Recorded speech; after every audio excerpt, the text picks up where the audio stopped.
Sir आपकी नज़र में क्या मैरिटल रेप को क्राइम माना जाना चाहिए या नहीं? मेरी नज़र में तो माना जाना चाहिए। मुझे तो इसमें कोई दुविधा है नहीं।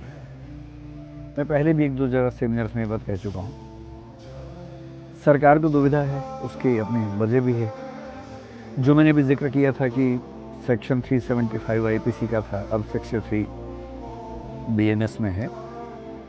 उसका सेकंड एक्सेप्शन, उसमें आपको ध्यान होगा जब जस्टिस जे.एस. वर्मा की कमेटी की रिपोर्ट आई थी, उस रिपोर्ट में ये सुझाव था कि मैरिटल रेप को क्राइम माना जाना चाहिए। 2017 में एक जजमेंट आया सुप्रीम कोर्ट का, जिसमें एक बड़ा इंटरेस्टिंग पॉइंट उठा।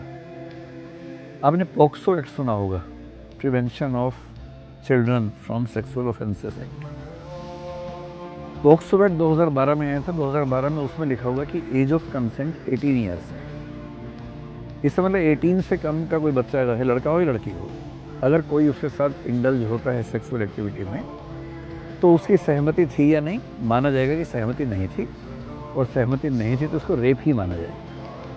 पहले ये उम्र 16 से बढ़ा के 18 कर दी गई, क्योंकि ऐसे कई इंसिडेंट्स हो रहे थे। तो सुप्रीम कोर्ट में एक सवाल उठा कि अगर कोई लड़की शादीशुदा नहीं है और उसकी उम्र 17 साल है, किसी से भी रिलेशन हो तो रेप ही माना जाएगा।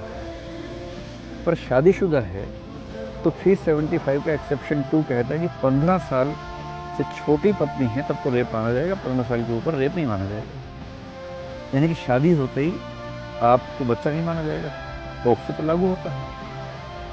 तो सुप्रीम कोर्ट ने 2017 में फैसला दिया कि पॉक्सो वाली ये बात 375 पे भी लागू होगी, और ये फैसला हो गया कि 18 साल से छोटी पत्नी के साथ अगर कोई रिलेशनशिप है तो वो रेप माना जाएगा। बीएनएस में इसको 18 साल लिख ही दिया गया है, जो सुप्रीम कोर्ट जजमेंट था पहले।